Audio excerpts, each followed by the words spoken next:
child's play becomes a calling to a graceful pathway. Simply running, no longer without purpose, but the power of performance. To swing on a star, play must take on new meaning, become art and sport all at once. It's when Canadian girls grow up to be young women, to put it on the line against the best in the Commonwealth. England's a confident champ. Rule Britannia. Maybe overly so. But Australia is no underdog. Down under, Canada's playing with the big girls now, but still capable of youthful dreams and the one hope that if everything goes right, they just might be the cream of the crop. Great expectations on the part of the athletes can barely be contained under the roof of Putra Stadium. Tonight, the women's team gold medal is on the line in Carol Angela in 1994. England won this thing. Canada was a dramatic second, Australia third, but as we all know at the Commonwealth Games, history has a way of changing. What a difference 4 years can make. At this time, Australia is absolutely going for gold. Everyone expects them to win, but you've got to ask yourself, Scott, can they handle that kind of pressure? I've been really impressed with them all week, and they've certainly made an impact with the judges, but they saw their men give it away last night. They too were expected to win, so I think it's going to come down to a test of psychology. What about the Canadians, in particular their national champion, Katie Rowland? She's been through some difficulties since arriving in Malaysia. She came here in fantastic shape. Unfortunately, on day one of training, she sprained her ankle on vault. That's going to put a lot of pressure on our younger, less experienced athletes, but Katie Rowland is determined to compete. Big test for the Canadians, Katie Rowland in particular. They're on the vault to start. She's got to put that ankle to the test right out of the blocks. There'll be two vaults. They'll average the scores. She's running well. That is almost the best I've ever seen her do that vault. Mentally, a very tough athlete. 17 years old, the Canadian champion from Georgetown, Ontario. We now go to the English, Melissa Wilcox, on the floor exercise. She's 15 years old, 1997 British junior champion. Scott, she may be a junior, but she tumbles like a senior.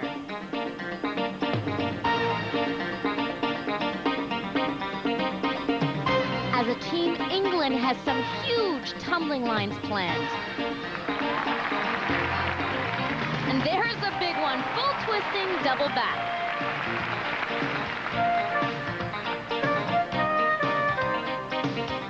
At this year's European Championships, Melissa was 9th all around. That's the highest placing ever by a British gymnast. Scott, I think you're looking at Britain's future right here.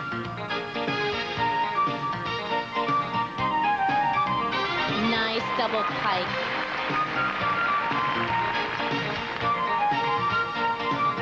Through to 2.5 punch front. She's already done 3 major tumbling lines.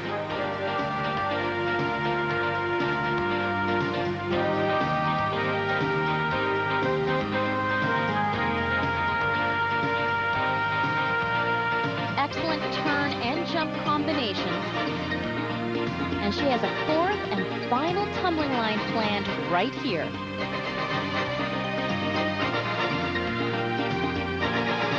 Triple twist, finishing extremely strong. There's 15-year-old Melissa Wilcox of England. Outstanding routine on the floor exercise to begin her country's defense of the gold medal. Katie Rowland's second vault now, 8.987 on the first. And the second one's going to hurt a little more. A lot of impact on landing, and Katie is just topping it out for Canada. This is fantastic, Scott. She's got to be in pain, bumps it way up. Front pike, tries to hold on to that landing. A lot of impact. Good form in the air. To take a step with that ankle, that's totally acceptable.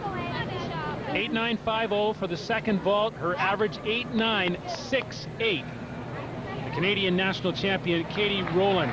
And now here's her teammate, Émilie Fournier, 15 years old, from Saint-Jean-sur-Richelieu, Quebec. Fournier has a very explosive vault planned. Yurchenko half, final layout. Look at her fly. Emily is here year without her own personal coaches. So this is actually her first trip alone without personal coaches. And she is beautiful in the air. No deductions in the air, just that 1/10 for the landing. Solid 9-2 on the first vault. This is the first year on the national team for Emily. And obviously a bright future, Scott. There's a real psychology that goes into traveling alone. She's used to getting important cues, important instructions from her personal coaches, and now she's got to be out there handling it on her own. Dynamic run. Yurchenko half front layout, tried to nail down that landing, just couldn't anticipate it. It's a blind one. There's Melissa Wilcox of England waiting for her score at 9.387 on the floor exercise. For the floor exercise, here's Wilcox's teammate, the veteran Annika Reeder, 19 years old. 1994 in Victoria, she won a gold on the floor exercise, and of course England, the defending gold medal champions.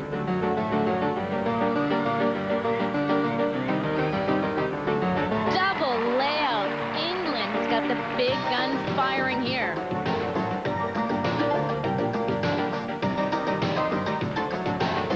The choreography has to express and represent the athlete, but the tumbling has to be bang on, and England is so powerful.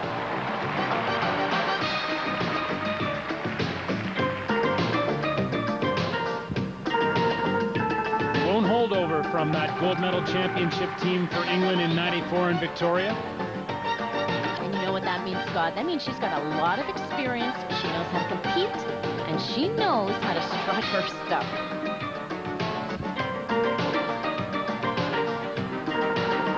Front handspring, front full through her front pike. Now it's an easier line, but remember that's her third.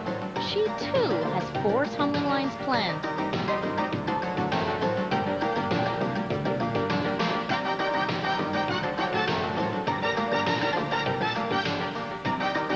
You can see her trying to breathe, rest.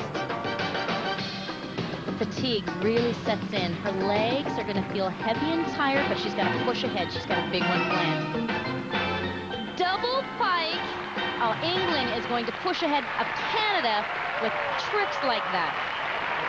Annika Reeder competed for England at the Olympic Games in 1996.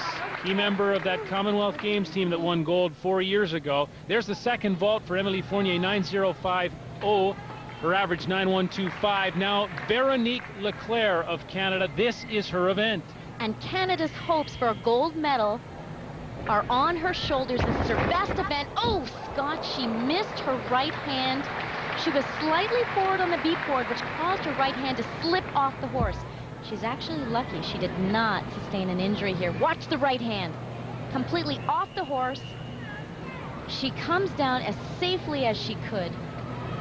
Well, that was near calamity for Veronique Leclerc of Canada. And actually a total disaster for any medal possibility. Look at that score, 9.625 for Annika Reeder of England on the floor exercise. Now she's dealing with heartbreak. That's what she's capable of. Split-second timing is required on this event. You must have your hands securely placed on the horse. Watch her hands. Now she's got good contact, which allows her to bump it up in the air and do what she's so good at. That break for Canada on Leclerc's first vault, which was a 7.850. 8.912 is the second for a total of 8.381. That won't get her to a vault event final, and that is very disappointing for Veronique Leclerc of Canada. Up next, the Australians go to the podium in KL.